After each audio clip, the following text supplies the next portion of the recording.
드디어 오늘로써 10계명 강해를 마무리 짓게 되었습니다. 이제 마지막 10번째 계명, 내 이웃의 것을, 내 이웃의 소유를 탐내지 말라.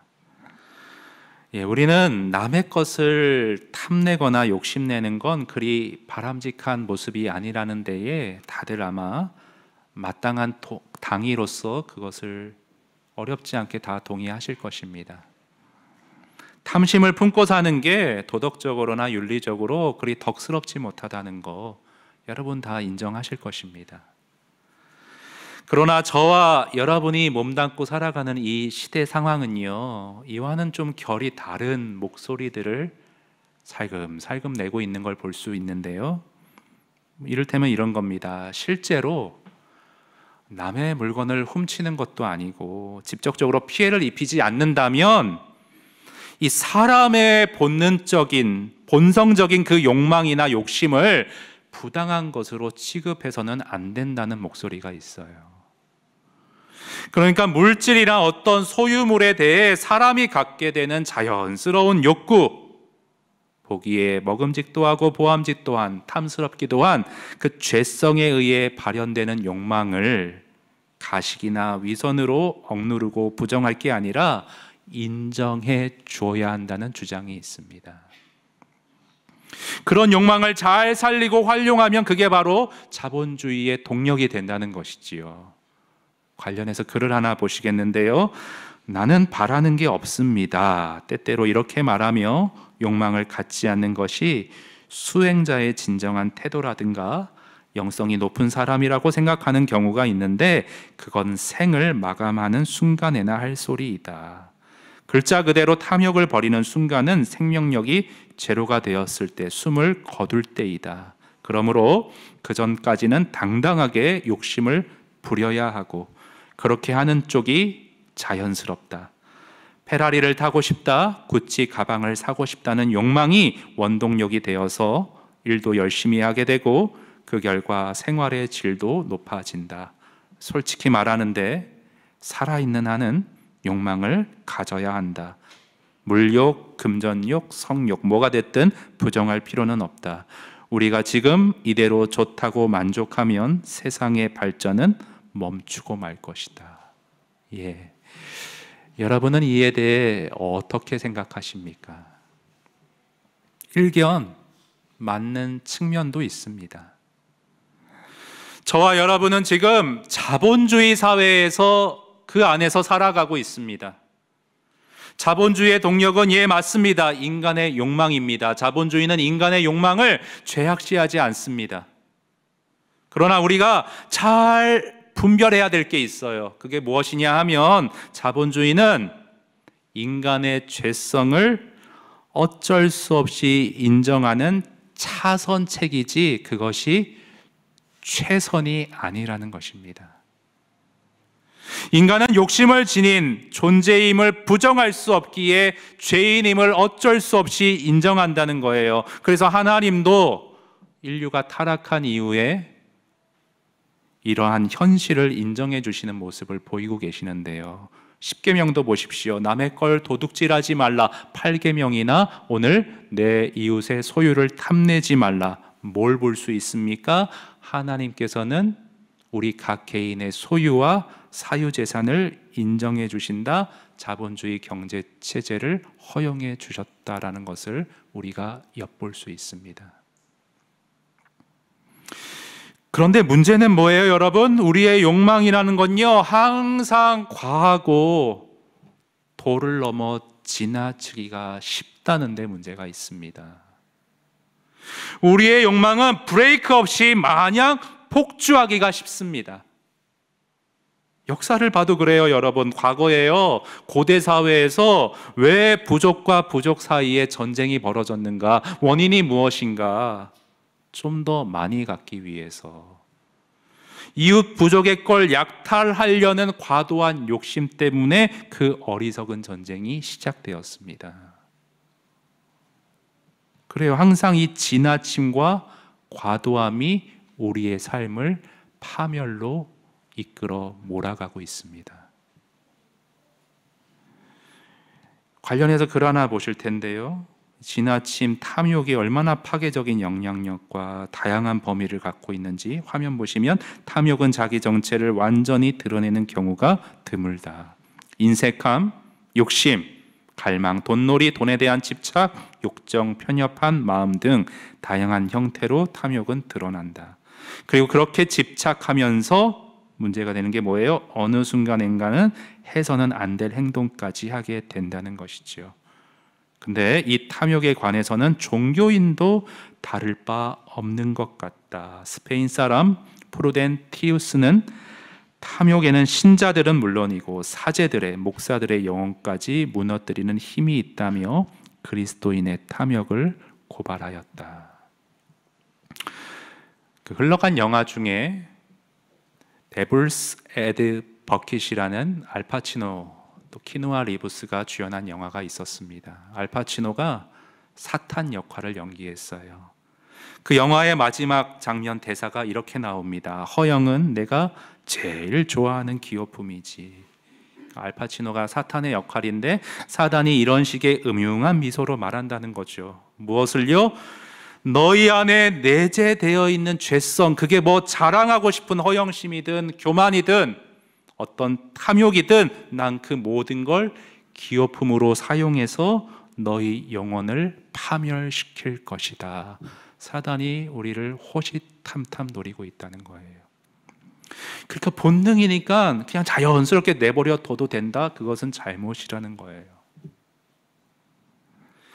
그래서 하나님은 이러한 우리의 처지와 사단의 관계를 아시고 사단의 간교한 깨로부터 저와 여러분의 영혼을 지키시기 위해 오늘 10번째 계명, 탐심을 경계하라는 명령을 주셨던 것입니다. 여러분, 제가 10계명을 설교하면서 계속 강조드리지만 하나님께서는 저와 여러분을 억압하거나 옥죄거나 억누르려고 계명을 주신 게 아니라 우리 영혼을 지키시기 위해, 보호하시기 위해, 더 행복하게 살도록 하기 위해 이런 명령을 주신 줄로 믿습니다. 그래서 오늘 이 마지막 계명의 의미를 조금 더 그 하나님의 우리를 향한 그 따스한 마음을 생각하며 자세히 살펴보기를 원하는데, 웨스트민스터 소요리 문답에 이 10번째 계명이 다음과 같이 풀이되어 있습니다. 자, 이 10계명이 우리에게 10계명이 명하는 바가 무엇인가? 여러분, 그 밑에 답을 우리 한번 같이 읽어보겠습니다. 시작. 제 10계명이 명하는 것은 우리의 처지를 만족히 여기며 이웃과 그 있는 모든 것에 대하여 사랑하는 마음을 품으라는 것이다. 여기 빨간색으로 표기된 부분 한번 주목해 주세요. 우리 처지를 만족하게 여겨라. 다른 말로 자족하며 살아가라는 거예요.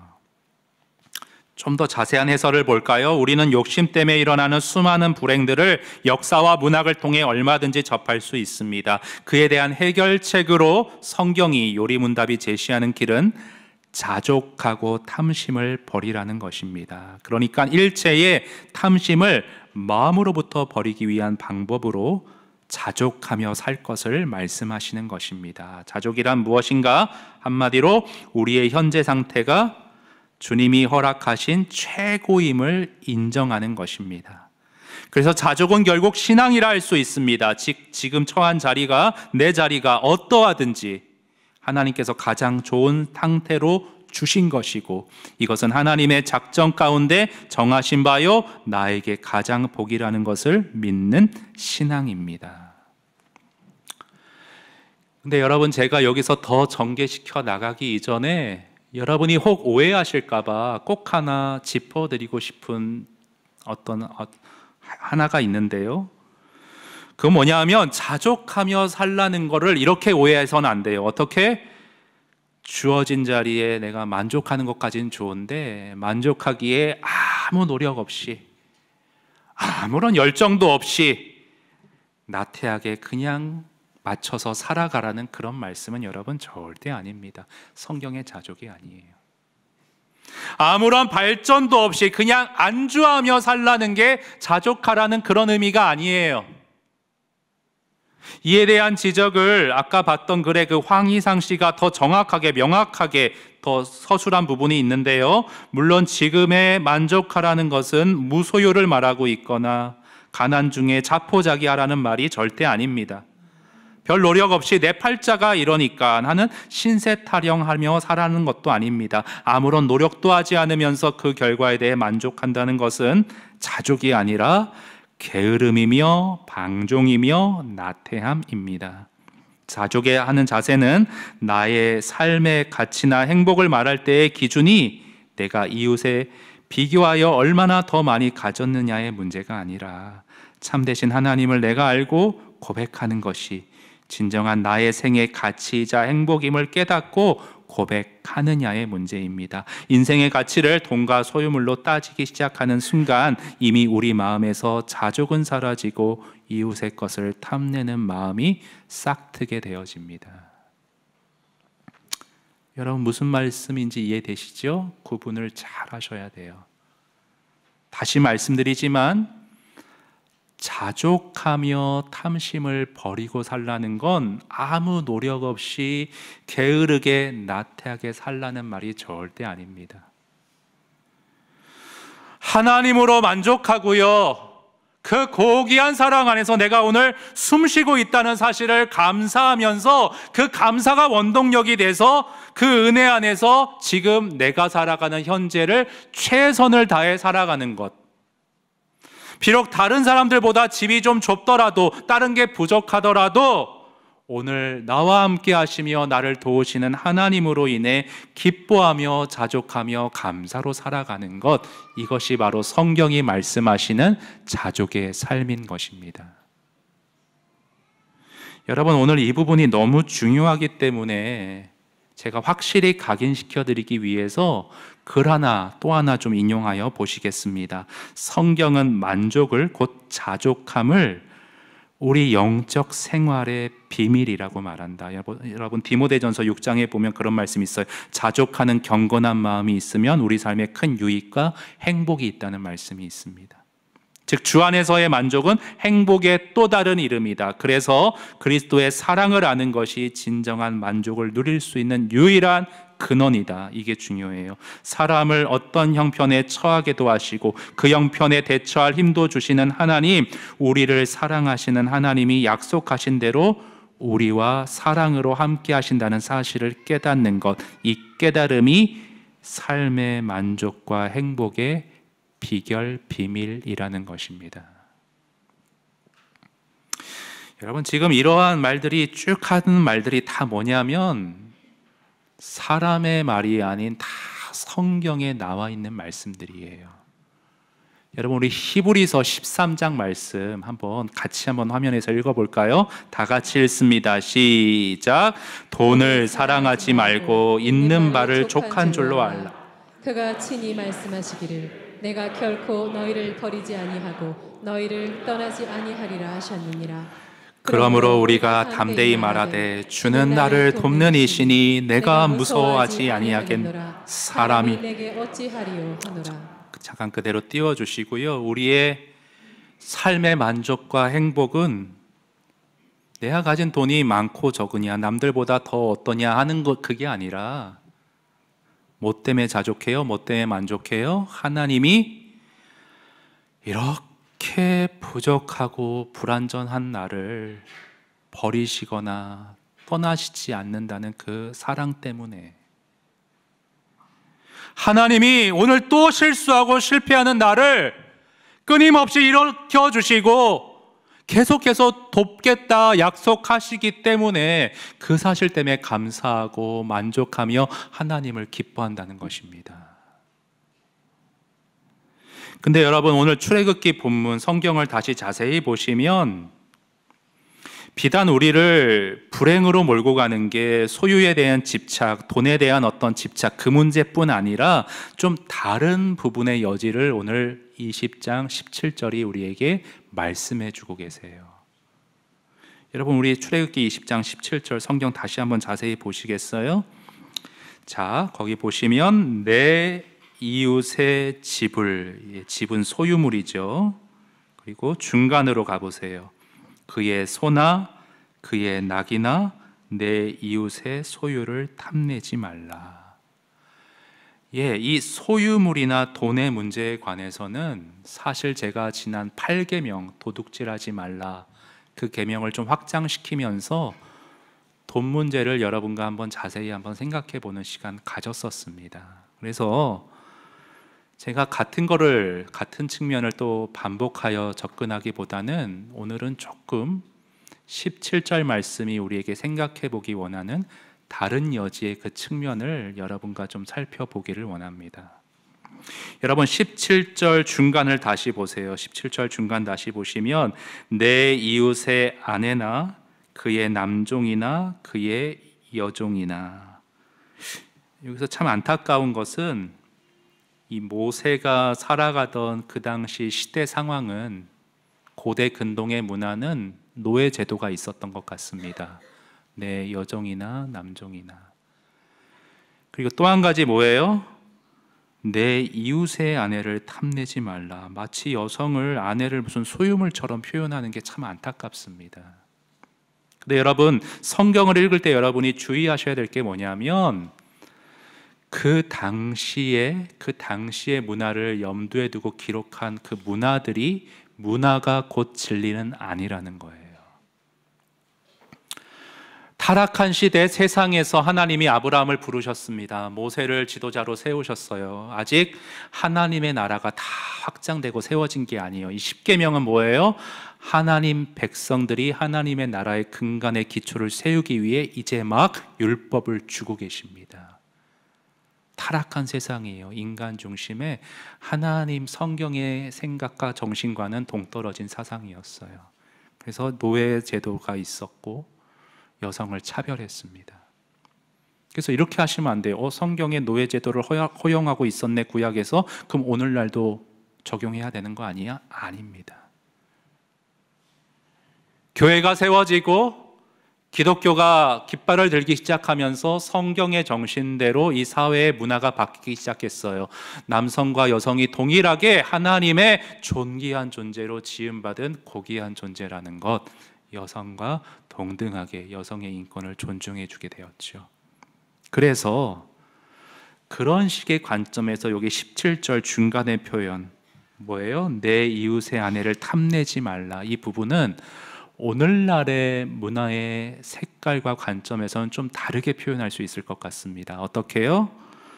다른 사람의 배우자를 동경하지 말아라.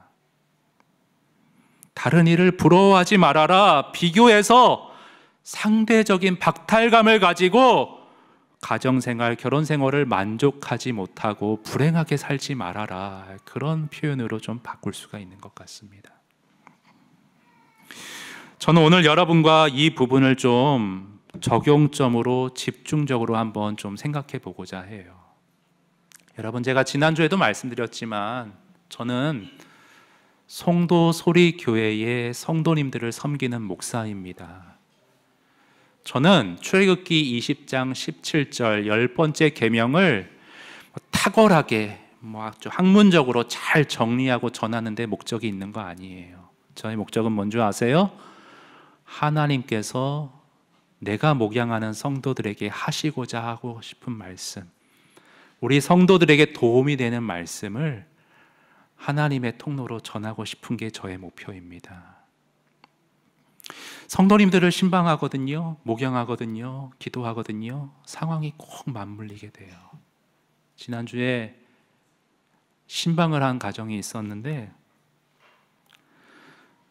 남편 아내 다 있는 자리였어요. 근데 참 안타깝게 고백하는 게 뭐냐 하면 내가 생각했던 결혼 생활과 너무 다르다는 거예요.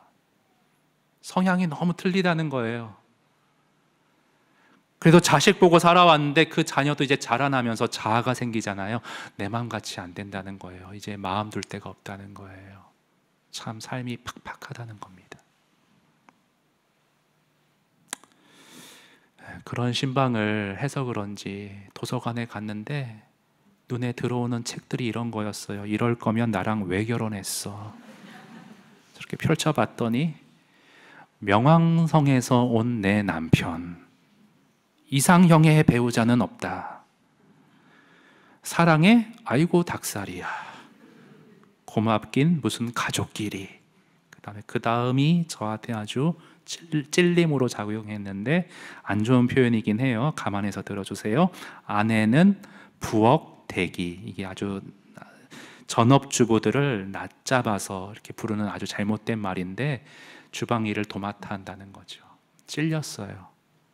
목회에 집중해야 한다는 이유로 주방 일은 전혀 도와주지 못하고 있거든요.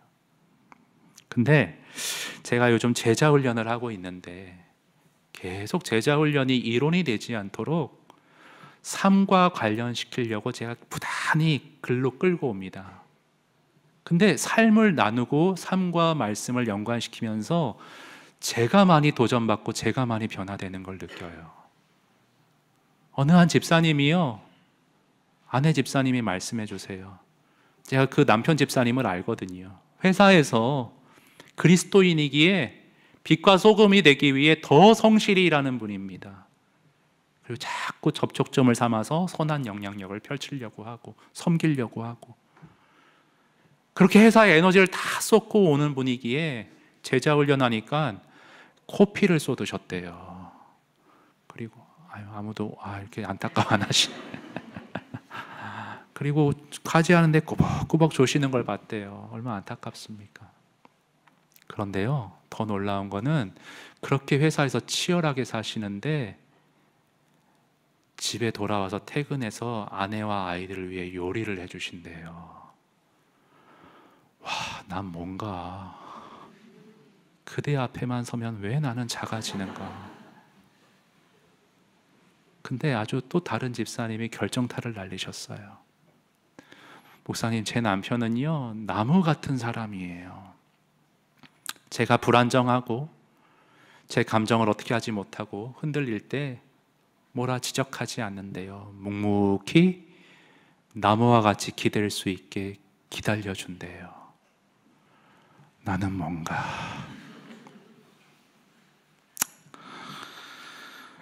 근데 이렇게 훈훈한 상황들도 있지만 죄인과 죄인이 만난 자리이기에 사실 티격태격 아웅다웅하는 안타까운 순간들도 많죠. 그래서 제가 결혼에 관한 어떤 격언이 참 재미있어서 한번 갖고 와봤습니다. 판단력이 부족하면 결혼을 하고, 이해력이 부족하면 이혼을 하고, 기억력이 부족하면 재혼을 한다. 잠깐 그대로 띄워주시면, 여러분, 결혼은 사실 힘든 거예요. 왜? 피 한 방울 섞이지 않은 완전히 다른 사람이 나랑 한 공간에 살아가는 거니까. 서로 이기적이니까.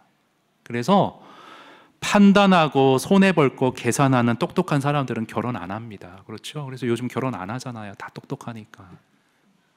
근데 왜 우리는 결혼해야 돼요? 그토록 이기적인 우리가 주님의 섭리 아래 서로 깎이고 포용하고 안아주며 완성되어 가는 것이 결혼의 섭리이기 때문에 우리는 그럼에도 불구하고 주님의 허락하신 가정을 이루는 것이지요. 근데 여기 중요한 게 이해력이 부족하면 진짜 이해력을 확장시키는 게 하나님의 목적인데, 포용력을 확장시키는 게 하나님의 의도인데, 이걸 놓치면 갈라서게 되는 것 같아요. 그래서 제가 부부가 서로 따뜻하게 위로하는 드라마의 영상이 너무 훈훈해서 한번 갖고 와봤는데, 목사가 바쁩니다. 드라마도 봐야 되고 뭐도 봐야 되고, 같이 1분짜리 영상 같이 보시겠습니다. 미안해. 뭐가? 당신을 오해했던 거. 3년 전 일 아빠한테 들었어. 나는 당신이 나와 수빈이 그리고 아빠를 배신했다고만 생각했거든.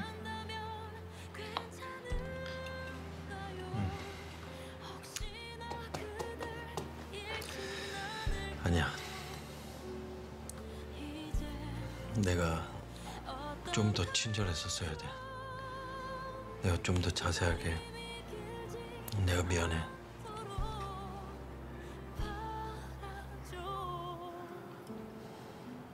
근데 좋다.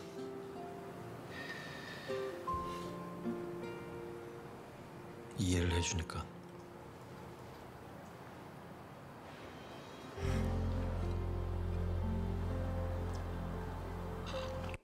이 마지막 회 장면인데 이 부부가 처음부터 이렇게 됐던 건 아니고 오랜 과정과 격동의 시기를 거치면서 서로 이렇게 완숙해졌던 모습으로 지금 훈훈하게 나오는 것인데요. 서로 이해하고 나와 다른 사람, 배우자랄지라도 포용하는 게 이기적인 우리로서는 쉽지 않습니다. 그래서 아까 신방했던 집사님에게 제가 너무 지금 상심이 크시기에 더 상대방을 배려해 주세요, 포용해 주세요, 안아주세요, 제가 이런 말씀 못 드리겠더라고요. 아, 지금 그 단계가 아니구나. 그래서 성령께서 순간 생각나게 해준 어떤 방향이 있어서 이렇게 말씀드렸어요. 집사님, 남편이나 아내나 자녀나 주변 사람들의 의지에서 내가 내 행복을 찾으려고 하지 말고 집사님 스스로가 먼저 스스로를 챙기고 홀로 서서 도닥이고 행복할 수 있도록 먼저 자신을 그렇게 채워주세요. 제가 그 권면을 드렸어요. 예전에 읽은 책의 내용을 성령께서 순간 생각나게 해주셨던 것 같아요. 어떤 책이냐 하면 중요한 통찰이 들어있기에 조금 길지만 한번 보겠습니다. 앞서 저는 아내를 사랑하지 않았다고 고백한 바 있습니다. 되짚어보니 저는 저 스스로도 사랑하지 않았더군요. 아니, 사랑이 뭔지 몰랐습니다. 제가 사랑이라고 알고 있었던 것은 사랑이 아니라 인정이었고 집착이었습니다. 저는 늘 다른 사람들로부터 인정받기 원했습니다. 특히 아내로부터 인정받고 싶었죠. 왜 그럴까요? 저 스스로의 자아 존중감이 낮았기 때문입니다. 저 자신이 가치 있는 사람이라는 것을 늘 확인받고 싶었어요. 왜냐하면 저 안에 그게 없었기 때문입니다. 저 스스로를 가치 있는 사람이라고 생각하지 않았기에 다른 사람의 인정이 필요했던 것입니다. 자기 자신을 가치 있게 생각하는 사람은 다른 사람에게 많은 것을 요구하지 않습니다. 이미 자기 내면이 채워져 있으니까요. 자아 존중감이 낮은 사람일수록 배우자를 힘들게 합니다. 많은 것을 요구하기 때문이죠. 그래서 부부 사이가 좋으려면 먼저 자신을 사랑할 줄 알아야 합니다. 나를 사랑하지 않는데 어떻게 아내를 사랑할 수 있을까요? 어떻게 다른 사람을 사랑할 수 있을까요? 나 자신과 잘 지내는 사람은 다른 이들과도 배우자와도 잘 지낼 수가 있다는 것입니다. 내가 행복해야 내 눈에 나와 다른 버거운 사람도 능히 끌어안을 수 있는 포용력에 힘이 생기는 것이죠. 여러분, 제가 언젠가 김대호 아나운서 얘기 좀 드렸는데 저는 사실 그분을 만나면 고맙다고 악수 좀 하고 싶어요. 그런 말을 책을 인용했거든요. 소름이 끼칠 정도의 전율에는 거짓이 없다. 이 말을 좋아한다면서 찾아본다는 거예요. 나 자신이 행복한 게 뭔가, 내가 기뻐하는 게 뭔가. 그래서 정말 그분 이제 그 자전거로 출퇴근하는 거 보고 그냥 그게 좀 꽂혀서 저도 해봤는데요. 저 안에 참 기쁨이 있어요. 제가 몰랐는데 어릴 때 우리 사촌 형이 세발 자전거 이렇게 끈 묶어서 끌어주고 탔을 때 그 기쁨이 있었던 것 같고요. 아버지랑 한강 고수부지를 달렸던 그때 추억이 떠올랐고요. 여의도 광장에서 친구들과 탔을 때 그 즐거움이 잊고 있었는데 되살아나더라고요. 그리고 이런 기쁨을 또 허락해 주신 하나님의 디테일함이 너무 감사해요. 자전거 비싸잖아요. 그래서 제일 싼 걸로 구입했는데 이 기아 그게 변속이 이게 높게 안 되니까 아주 느립니다. 근데 그게 좋은 게 뭐냐면 막 빠르게 교회 오면요 땀이 팍 와서 샤워해야 되잖아요. 근데 그럴 수가 없잖아요. 근데 천천히 오니까 땀 흘릴 리가 없어요. 날씨가 더워져도. 그리고 안전하고 자전거 누가 훔쳐갈 염려도 없고.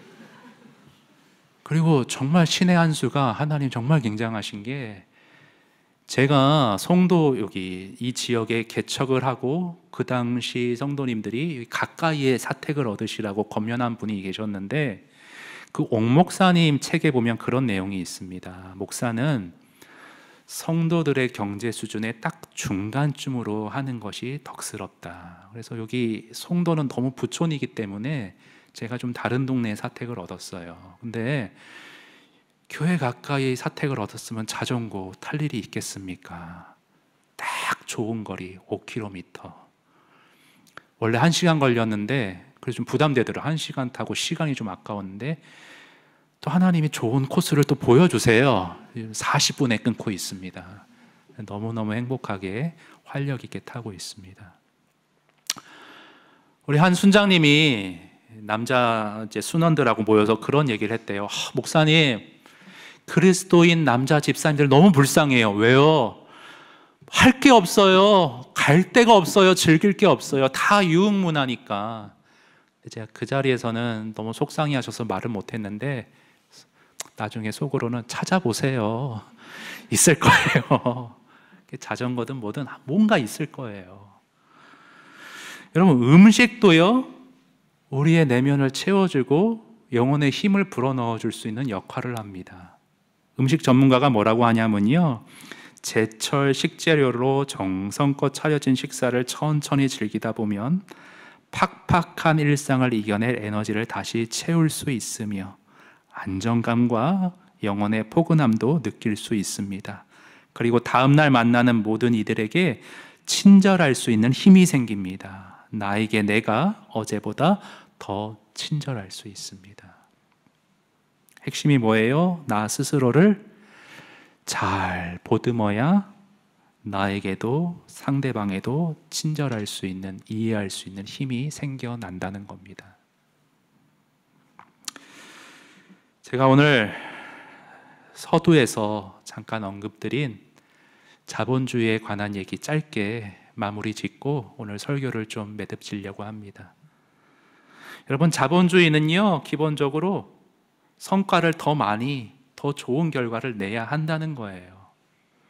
근데 어제 신방한 한 자매님이 회사 생활에 너무 어려움을 토로하면서 이런 표현을 하셨어요. 회사가 성과에 너무 치중해서 계속 무리하게 악셀을 밟고 있는데 자신이 너무 무디다는 거예요. 그래서 주변 사람들이 회사가 악셀을 너에게 무리하게 막 밟고 있는데 너는 지금 밟히는 줄도 모르고 그렇게 살아가고 있다고. 책임감과 성실함이 너무 강해서 그냥 열심히만 달려왔는데 어느 날 살펴보니 내 속이 다 골마 썩어 있더라는 거예요. 저는 이런 비슷한 어려움의 마음 아픔이 우리 다른 성도님들에게도 동일하게 있지 않을까 생각되어집니다. 왜요? 탐욕을 기반으로 하는 자본주의 사회 체제 안에 우리가 똑같이 살아가고 있으니까요. 제가 그래서 그분에게 그렇게 권면드렸어요. 성도님, 열심히 하시는 건 좋은데요, 기계가 아니시잖아요. 적당히 중간중간 스스로 브레이크를 밟으면서 살아가세요. 그 성도님도 그렇고 다른 분들에게도 도움이 될 것 같아서 끝으로 글 하나 보겠습니다. 우리는 지금까지 살았던 어떤 사람들보다 더 많이 노력한다. 우리는 야심이 넘치지만 시간에 쪼들리고 경쟁하며 전속력으로 달리면서도 이 속도가 충분치 않을까 봐 계속 걱정한다. 조금 늦춰라. 브레이크를 밟아라. 한 걸음 물러서라. 정말로 그래야 한다. 2걸음 물러서라. 모든 디지털 기기를 끄고 모든 야욕을 내려놓고 잠시 아무 일도 하지 말아라. 안다. 우리 모두는 세상을 구해야 한다는 걸. 하지만 내 말을 믿으라. 내일도 여전히 세상을 구해야 할 것이다. 차분해지지 않으면 여러분은 곧 뇌졸중을 일으킬 것이다. 약간 과장된 표현이 있지만 여러분 말하고자 하는 핵심을 아시겠지요? 근데 목사님, 제가 브레이크를 밟고 싶어도 회사 상황이 그렇지 않은데요, 엄청 쪼여오는데요, 시스템이 그렇지 않은데 어떻게 그렇게 나에게 쉼을 제공해 줄 수 있습니까? 불가능합니다. 저는 오늘 성경의 말씀을 여러분에게 마지막으로 드리면서 바쁘고 경쟁적이고 탐욕으로 달려가는 이 세상 가운데 스스로의 영혼을 어떻게 브레이크를 밟으며 쉬게 할 수 있을지 시편 73편의 말씀을 화면에서 우리 마지막으로 읽고 오늘 설교 마치겠습니다. 같이 읽습니다. 시작. 내 마음은 쇠약하나 하나님은 내 마음의 반석이시요 영원한 분깃이시라. 하나님께 가까이 함이 내게 복이라. 내가 주 여호와를 나의 피난처로 삼아 주의 모든 행적을 전파하리이다. 잠깐 그대로 띄워주시고요. 여러분, 신앙생활은 뭐냐면요, 나의 반석 되신 하나님을 의지하는 것, 너무 휘몰아치는 이 상황에 피난처 되신 하나님께로 피하는 것, 그렇게 주를 의지하며 살면서 내 힘으로 성과를 냈다 자랑하는 게 아니라 주의 행적을 전파하는 것, 이것이 바로 신앙의 골자입니다. 여러분, 어떻게 살아가고 계세요? 정말 하나님이 여러분의 반석되어 계십니까? 순간순간 힘들 때마다 하나님을 피난처로 삼고 계십니까? 여러분이 기계가 아닌 쇠약한 인간이라는 걸 주 앞에 인정하고 매달리고 계십니까? 내 삶에는 나의 능력이 나타납니까? 아니면 하나님의 능력이 전파되어지고 있습니까? 여러분, 그런 말이 있습니다. 행복한 사람은 있는 걸 사랑하고 불행한 사람은 없는 걸 사랑한다고요. 여러분, 우리에게 주어진 게 뭔지 돌아보십시오. 저와 여러분에게 인생에서 가장 소중한, 우리 인생의 반석 되시는 하나님이 우리와 함께 하고 계십니다. 여러분, 때때로 상황이 안 좋을 수 있어요. 그러나 다윗이 고백하는 게 뭐예요? 사망의 음침한 골짜기를 다닐지라도 내가 해를 받을까 두려워하지 않을 것은 어떻게? 주께서 나와 함께 하심이라. 주의 지팡이와 막대기가 나를 안위하시나이다. 휘몰아치고 나를 옥죄이는 그 상황 가운데서도 하나님이 그의 지팡이와 막대기로 내 삶을 영원히 안위하실 것을 믿는 믿음. 이 땅에서의 잠깐의 이 어려움의 시기를 지나 하나님께서 나를 자녀 삼아 주셨기에, 양자 삼아 주셨기에 하늘의 저 영원한 분깃 상급이 나에게 유산으로 주어질 것을 기대하며 소망하는 그 믿음, 그 믿음이 저와 여러분에게 주어져 있잖아요. 세상에 물질에 따른 게 조금 부족하고 없다 할지라도 우리가 불행하게 살아갈 이유가 무엇이 있습니까, 여러분? 주님의 자격 없는 우리에게 부어주신 그 넘치는 은혜와 사랑이 당연한 것이 아닌 우리에게 소중한 것으로, 가치로, 우리 안에 주와 함께 하신다는 그 임마누엘의 약속이 얼마나 놀라우신지 순간순간 깊이 묵상하시고 되새기시고 우려내심으로, 여러분, 세상의 가치나 물질에 휘둘리지 마시고 언제나 주 안에서 이 세상 그 누구보다도 감사하고 기쁘고 행복하게 사시는 저와 여러분 되셨으면 좋겠습니다. 우리 그러한 중심으로 오늘 찬양 하나 할 텐데요, 주님이 나와 함께 하시기에 내가 하나님의 자녀이기에 저는 너무 행복합니다. 세상의 탐심의 체제에 흔들리지 않겠습니다. 우리 이러한 믿음으로 이 찬양 주님 앞에 올려드립니다.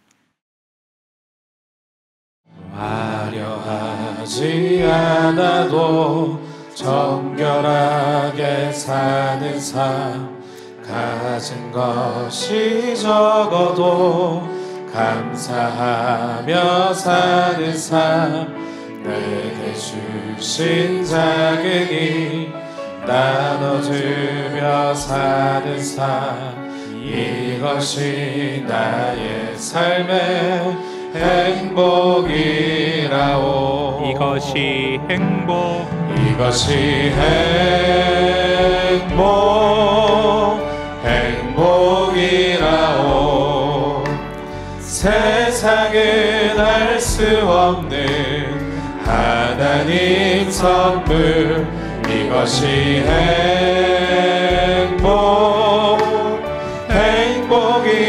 행복이라오. 하나님의 자녀로 살아가는 것, 이것이 행복이라오. 비록 눈물 날 일이 있지만, 눈물 날 일 많지만 기도할 수 있는 것, 억울한 일 많으나 주를 위해 참는 것, 비록 짧은 작은 삶 주 뜻대로 사는 것 이것이 나의 삶의 행복이라오. 이것이 참된 행복, 이것이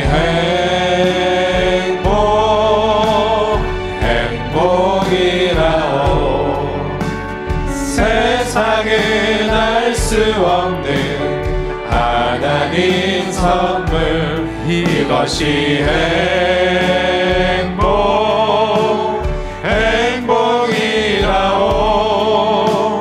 하나님의 자녀로 살아가는 것 이것이 이것이 행복, 이것이 행복이라오.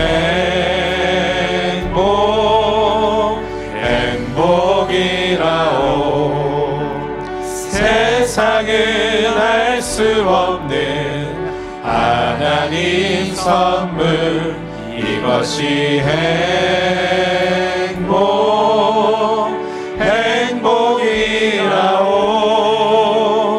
하나님의 자녀로 살아가는 것 이것이 행복이라오.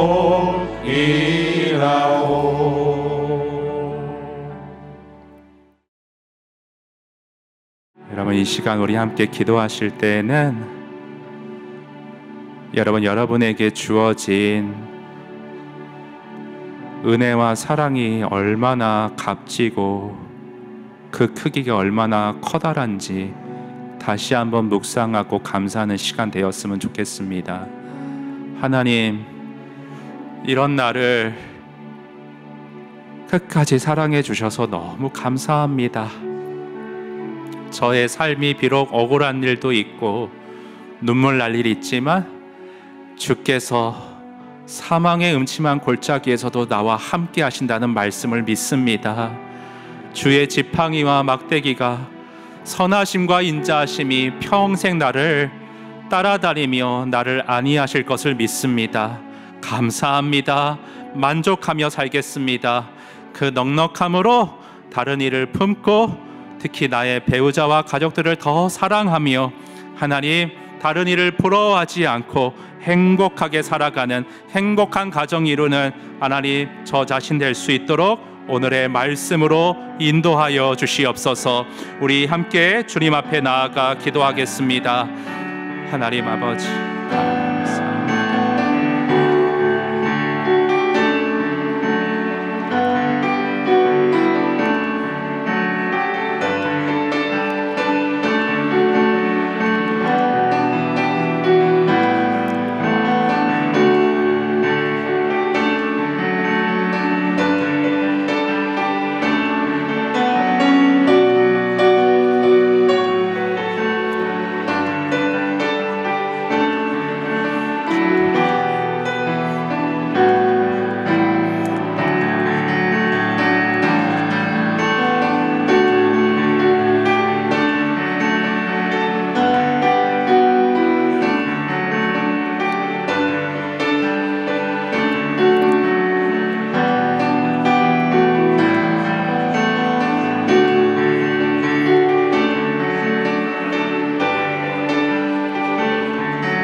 여러분, 이 시간 괜찮으시면 두 손을 나의 가슴에 한번 이렇게 좀 올려보시고요, 나 자신을 위해 한 번 더 기도하겠습니다.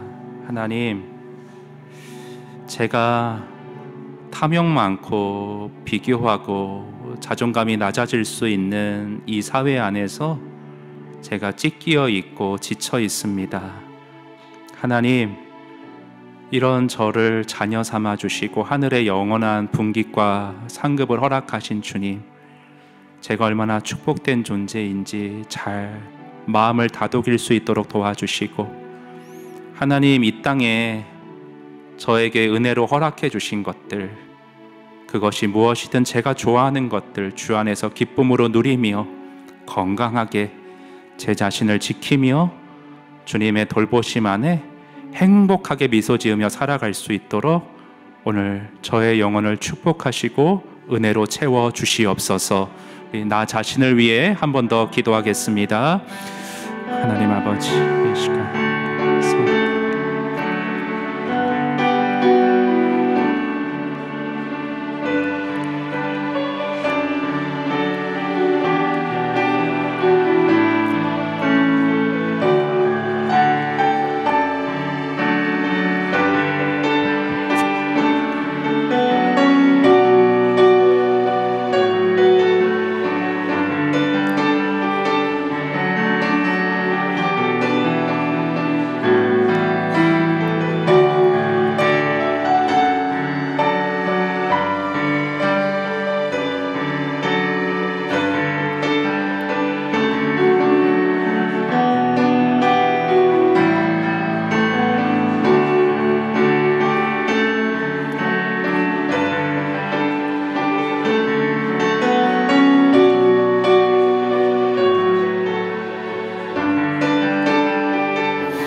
하나님 아버지, 우리가 주님이 오래전에 우리에게 주셨던 주님의 율법 계명을 차분히 살펴줄 수 있는 시간 허락하여 주셔서 감사합니다.